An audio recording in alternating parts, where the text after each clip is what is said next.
আপনার voter card আছে, আপনার প্যান কার্ড আছে, আপনার আধার কার্ড আছে, আপনি তাহলেই কি নাগরিক? আপনি তাহলে কি ইন্ডিয়ান সিটিজেনশিপ?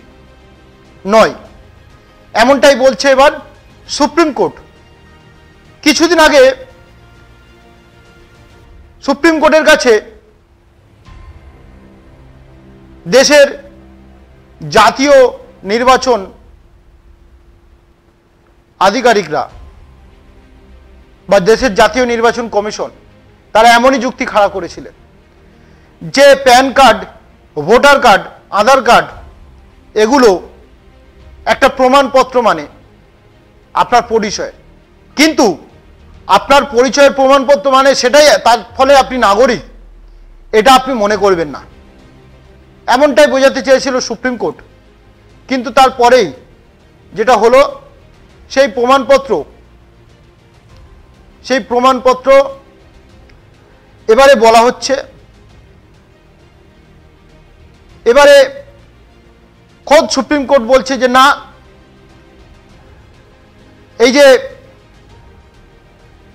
নাগরিকত্ব প্রমাণের জন্য আধার কার্ড, প্যান কার্ড এবং ভোটার কার্ড এগুলো কিন্তু যথেষ্ট প্রমাণ নয়, এগুলো যথেষ্ট প্রমাণই হতে পারে না, এমনটা সুপ্রিম কোর্ট বলছে। বিহারের ভোটার তালিকা সংশোধন নিয়ে সুপ্রিম কোর্ট ফের নির্বাচন কমিশনের অবস্থানকেই বহাল রাখল। মঙ্গলবার সুপ্রিম কোর্ট জানিয়ে দেয় যে ভারতের নাগরিক হিসেবে আধার কার্ডকে প্রমাণ হিসেবে ব্যবহার করা যাবে না। যেভাবে স্থায়ী বাসিন্দা নিরূপণের কাজ চলছে তা চলবে। শীর্ষ আদালত জানিয়েছে আধার বিভিন্ন পরিষেবা পাওয়ার জন্য পরিচিতিমূলক নথি মাত্র, এক্ষেত্রে আধার কার্ডের গুরুত্বপূর্ণ ভূমিকা রয়েছে, কিন্তু এই কার্ড সেই ব্যক্তির নাগরিকত্ব প্রমাণ করে না। বিহার বিধানসভা ভোটের আগে নির্বাচন কমিশন বিশেষ ভোটার তালিকা সংশোধন করে লাখে লাখে নাম বাতিল করেছে। এই মর্মে বেশ কিছুদিন আগেই association for Democratic rights, Trinamool Congress সহ একাধিক রাজনৈতিক দল ও সংগঠন সর্বোচ্চ আদালতের দ্বারস্থ হয়েছিল। তারই শুনানিতে সুপ্রিম কোর্টের বিচারপতি সূর্যকান্ত ও জয়মাল্য বাগচির বেঞ্চ একথা জানিয়ে দেয়।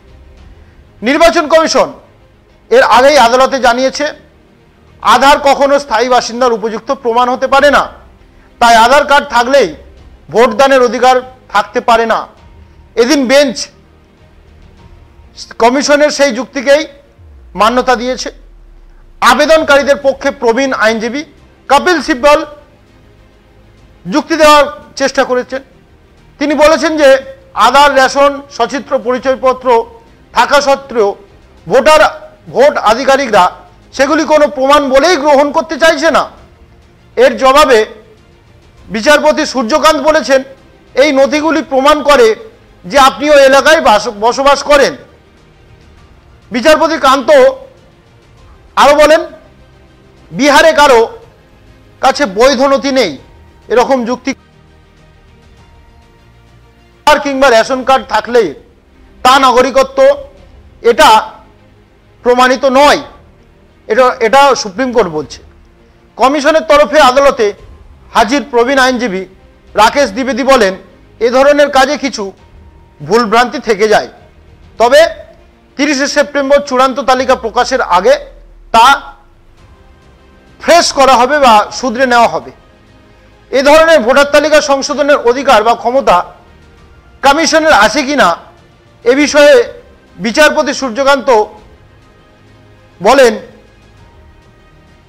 ইলেকশন কমিশন অফ ইন্ডিয়া যদি এই ক্ষমতা না থাকতো তাহলে সেখানেই বিষয়টি শেষ হয়ে যেত, কিন্তু কর্তৃপক্ষের সেই অধিকার থেকে তাকে, তাহলে সেই প্রক্রিয়ায় আদালতের কোনো আপত্তি নেই, এমনটাই বলছে কে? নির্বাচন কমিশন।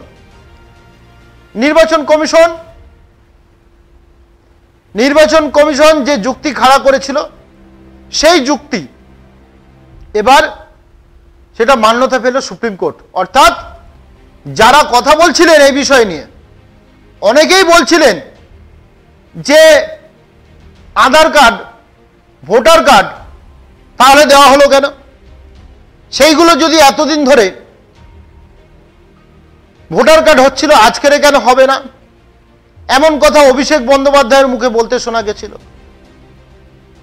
কিন্তু আজকের পুরো সেই কথাটাকে একেবারে নস্যাৎ করে দিল। সেই কথাটাকে একেবারে নির্বাচন কমিশনের যুক্তিকে মান্যতা দিয়ে সুপ্রিম কোর্ট জানিয়ে দিল যে না, এই আধার কার্ড, এই প্যান কার্ড, এই রেশন কার্ড, এগুলো আছে মানেই আপনি যে ভারতের সিটিজেনশিপ নিয়েছেন, আপনি তো ভারতের সিটিজেন, সেটা কিন্তু প্রমাণ করে না। আরো প্রমাণ থাকতে হবে। সেটা আপনার স্থায়ী বাসিন্দার প্রমাণপত্র হতে পারে, কিন্তু সেটা আছে মানেই আপনি যে ভারতের নাগরিক, এ কথাটা একবারও ভুল করে বলবেন না। এ কথাটা কে স্মরণ করাচ্ছে? এই কথাটা স্মরণ করাচ্ছে নির্বাচন কমিশন। নির্বাচন কমিশনকে যে মান্যতা দেওয়া হয়েছে, এই কথাটা স্মরণ করাচ্ছে বা এই কথাটা মান্যতা দিয়েছে সুপ্রিম কোর্ট। সেই সুপ্রিম কোর্ট যখন মান্যতা দিয়েছে, তারপরে এই বিষয় নিয়ে বিরোধীরা কিন্তু একটাও এই বিষয় নিয়ে রাগ কাটেনি। কেন? এবার কোর্ট কন্ডেম পড়ে যাবেন, সেই কারণে আর কোনো কথা বলছে না। কিন্তু সংস্থার দ্বারা গঠিত ইলেকশন কমিশন যদি কোনো সিদ্ধান্ত নিচ্ছে, সেটার বিরুদ্ধে রা করে উঠছে। সুতরাং নির্বাচন কমিশন যে ঠিক, এসআইআর যে করার তার অধিকার রয়েছে, নির্বাচন কমিশন যে ঠিক পথে এগোচ্ছে, নির্বাচন কমিশনের যে কোনো ভুল হচ্ছে না, নির্বাচন কমিশন যে কোনো রাজনৈতিক দলের ছত্রছায়া থেকে কাজ করছে না, তাদের সিদ্ধান্ত যে সাধারণ মানুষের জন্য, এটাই কিন্তু এই আদালতের আজকের নির্দেশ অন্তত প্রমাণ করছে। আজকের এই নির্দেশ নির্বাচন কমিশনের একটা বড় পাওয়ার পেল। সুতরাং আগামী দিনে আরো দেখতে হবে যে এসআইআর স্পেশাল ইন্টেনসিভ রিভিশন, বিশেষ নিবিড় সমীক্ষা, যারা এই বিষয় নিয়ে লম্ফজম্প করে বেড়াচ্ছে, যারা এই বিষয় নিয়ে নানান কথা বলে যাচ্ছে, তৃণমূল থেকে, কংগ্রেস থেকে, সপা থেকে, ইন্ডিজোটের এবিসিডি নেতারা, ইন্ডিজোটের এবিসিডি দল, বেশ কিছু আঞ্চলিক দল জুড়েছে, সেই তাদের মুখে হয়তো ঝামা ঘষে দেওয়ার দিন খুব সামনে এগিয়ে আসছে। নির্বাচন কমিশনকে যে অটোনোমাস বডি, তাকে সুপ্রিম কোর্ট সরাসরি অর্ডার করতে পারে না, তাকে একটা পরামর্শ দিতে পারে মাত্র। কিন্তু সুপ্রিম কোর্ট অবজারভেশনে হচ্ছে মানে ভুলটা ভুল থেকে যাবে। নির্বাচন কমিশন যেটা করবে সেটাই ঠিক বলে মেনে নেবে সুপ্রিম কোর্ট, সেটাও নয়। ন্যায় কিছু করে থাকলে সব অবশ্যই সাড়া দেবে সুপ্রিম কোর্ট, দিচ্ছে সেটা। আর অন্যায় কিছু করে থাকলে সুপ্রিম কোর্ট সেটা নিয়েও বলবে। সুতরাং আগামী দিনে যে এসআইআর হচ্ছেই পাকাপাকিভাবে, সেটা আজকের এই আদেশ অনেকটা ক্ষেত্রে প্রমাণ হয়ে গেল। কারণ অনেক সময় ভোটার